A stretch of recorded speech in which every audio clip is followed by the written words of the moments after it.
students, welcome to the next video of integration. In today's video, we are going to see the method 2, which is integration by parts.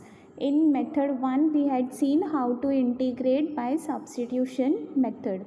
Now in second method, we will discuss about integration by parts, or you can say it is also known as a U into V rule of integration. Now rule is integral u v dx, that is equal to u into integral of v dx minus integral in bracket integral of v dx into derivative of u with respect to x dx.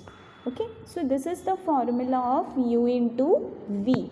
So u integral of v, then minus integral in bracket we have to write the two terms integral of v into derivative of u with respect to x. Now in this u and v are two functions.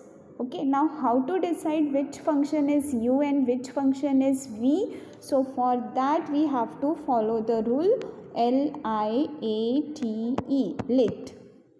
So whichever function comes first, that will be a u. So L for logarithmic function, I for inverse function, A for algebraic function, T for trigonometric function, and E for exponential function. So in the order LIATE, lit, whichever occur first is u.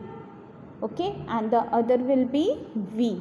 Often we find single function such as integral of log x dx, then integral of sine inverse x dx, then integral of under root of a square minus x square dx by using u into v rule. Okay, so all these functions can be integrated by using u into v rule. Here we will take log x into 1 and then we will apply the u into v rule.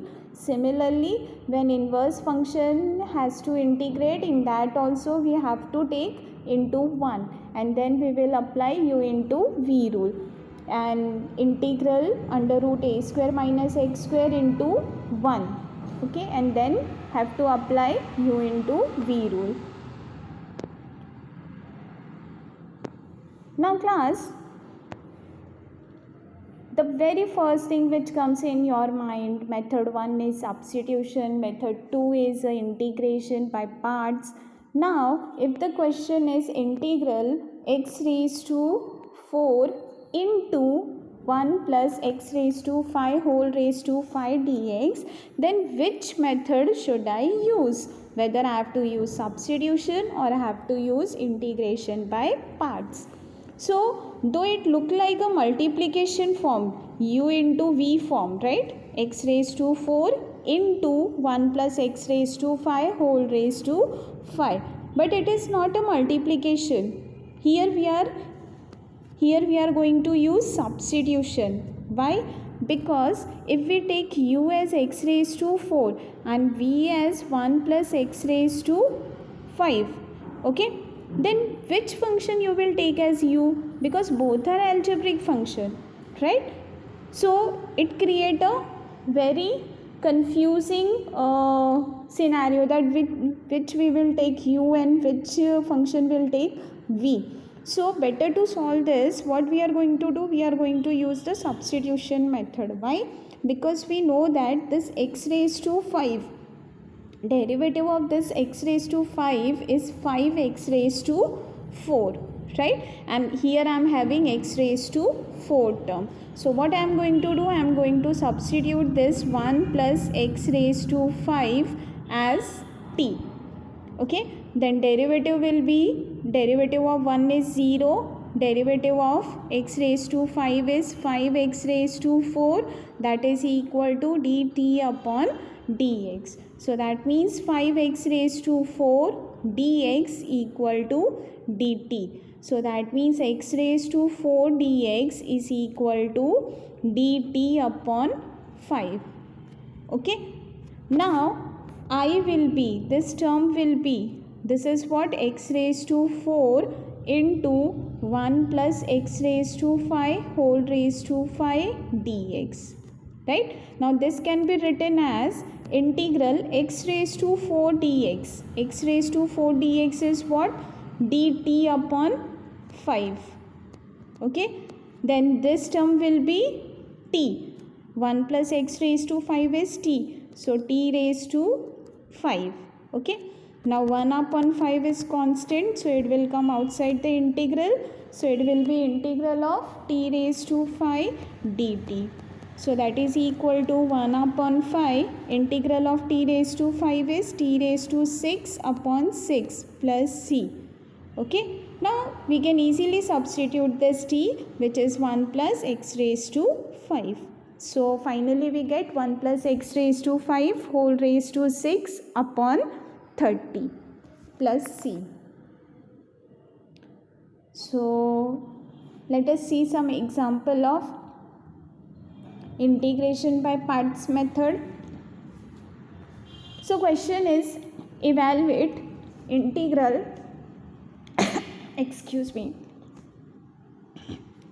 evaluate integral x into sin x dx. Okay, so here first we have to check the function. X is a what? X is a algebraic function and sin x is a trigonometric function, and our order is LIATE, lit.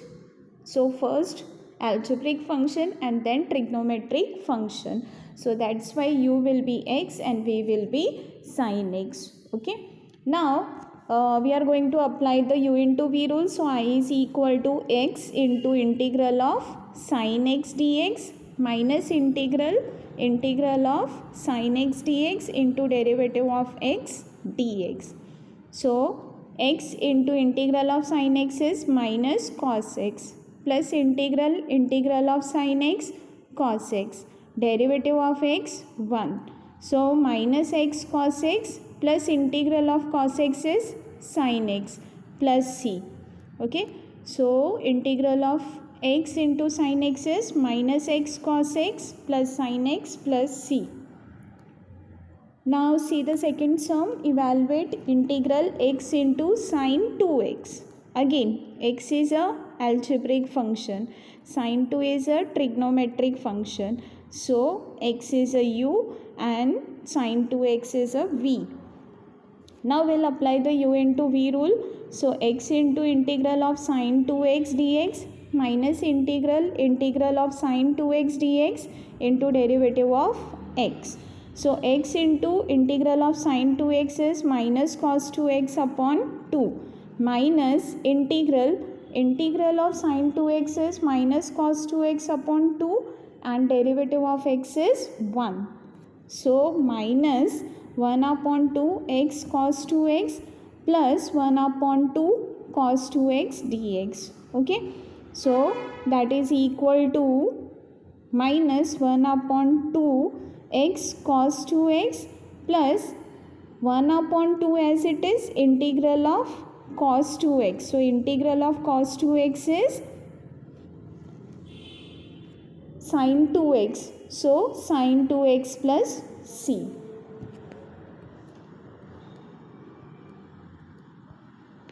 Now third sum, evaluate integral sin root x. Okay, so here what we are going to do, we are going to substitute this root x. So let this root x is equal to t. Then we will differentiate both the side and we get derivative of root x as 1 upon 2 root x dx, which is equal to dt. And hence we will substitute dx as 2 root x dt. Okay, but root x is t. So dx equal to 2t dt. So now I is equal to 2 into integral of t into sin t. Okay, where u is t and v is sin t. Okay, now 2 as it is, in this we have to apply u into v rule. So t into integral of sin t dt minus integral of sin t dt into derivative of t. So 2t, then integral of sin t is minus cos t minus integral of sin t is minus cos t and derivative of t is 1. Okay, so that is equal to minus 2t cos t plus integral of cos t is sin t. So plus 2 sin t plus c, but t is root x. So minus 2 root x cos root x plus 2 sin root x plus c. Okay. Now let's see the fourth sum, which is evaluate integral x e raised to x dx. So I is integral x e raised to x. So x is an algebraic function, e raised to x is an exponential function. Okay, so u will be x and v will be e raised to x. So x into integral of e raised to x minus integral of e raised to x into derivative of x. Now we know that integral of e raised to x is e raised to x, right? Similarly here also integral of e raised to x will be e raised to x and derivative of x is 1. So we get x e raised to x minus e raised to x plus c. Okay, if we take e raised to x as common, then answer will be e raised to x into x minus 1 plus c. Then let's see fifth sum. So evaluate integral sin inverse x. So as I told you previously, if the integral is inverse function, then we have to take into 1 and have to apply this integration by parts rule. So 1 is an algebraic function and sin inverse x is an inverse function. So here u will be sin inverse x and v will be 1. So sin inverse x into integral of 1 minus integral of 1 into derivative of sin inverse x. So sin inverse x into integral of 1 is x minus integral x into integral of 1 is x and derivative of sin inverse x is 1 upon under root of 1 minus x square. So that will be x sin inverse x plus 1 upon 2 integral of. Now what I am going to do, I am going to write this x upon root of 1 minus x square as minus 2 and here also I am taking minus 2. So minus minus plus. So 2 I am multiplying and dividing this second term by minus 2. Okay. So it will be 1 upon 2 integral minus 2x upon under root of 1 minus x square. Now as you can see, numerator is exact derivative of denominator, right? So by using this formula, integral of f dash x upon root f of x dx, I can write this as equal to 2 root f of x plus c. Okay, so 2 root 1 minus x square. So 2 cancels, so final answer will be x into sin inverse x plus under root of 1 minus x square plus c. Then sixth sum is evaluate integral tan inverse x. So again inverse function, have to multiply this inverse function with 1 and then we will take u as inverse function and v as 1. Then by using integration by parts rule, tan inverse x will come outside. So u into integral of v minus integral of v into derivative of u. So tan inverse x into integral of 1 is x minus integral of 1 is again x and derivative of tan inverse x is 1 upon 1 plus x square. Now we know that derivative of denominator, derivative of 1 plus x square, that is equal to derivative of 1 is 0 and derivative of x square is 2x. Okay, but in numerator we have only x term. So what we are going to do, we are going to multiply and divide numerator by 2. So now we get exact derivative of denominator in numerator. So it will be x tan inverse x minus 1 upon 2 into log of denominator. So log of 1 plus x square plus c. Okay. Now see one more example. Question is evaluate integral sine log x. Now as you can see, this sine log x is given. So what we are going to do? We are going to multiply this by 1 into 1.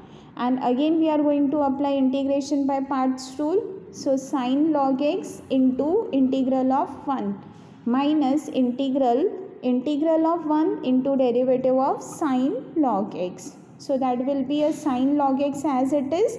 Integral of 1 is x minus integral of 1 is x and derivative of sine log x is cos log x into 1 upon x. So x cancel. So finally we get x into sine log x minus integral of cos log x. Now again we have to do integration by parts rule in second term. So again have to multiply this by 1 and we have to apply the integration by parts rule.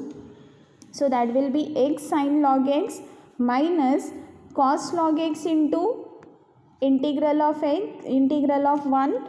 So that will be x minus integral of 1 which is x minus derivative of cos log x, that will be minus sine log x into 1 upon x dx. Okay. So x sine log x minus this term is x cos log x. Now minus minus will be plus. Okay. So that will be integral of sine log x. Again I am getting this integral of sine log x dx, which is the original function. So we'll substitute this as I. Okay. So we'll take this I on left hand side. So it will be 2i. 2i is equal to x sine log x minus x cos log x plus c. So dividing throughout by 2, we get I is equal to half x sine log x minus half x cos log x plus c. Okay. So that is the required integration. So with this I am concluding this video. Thank you students.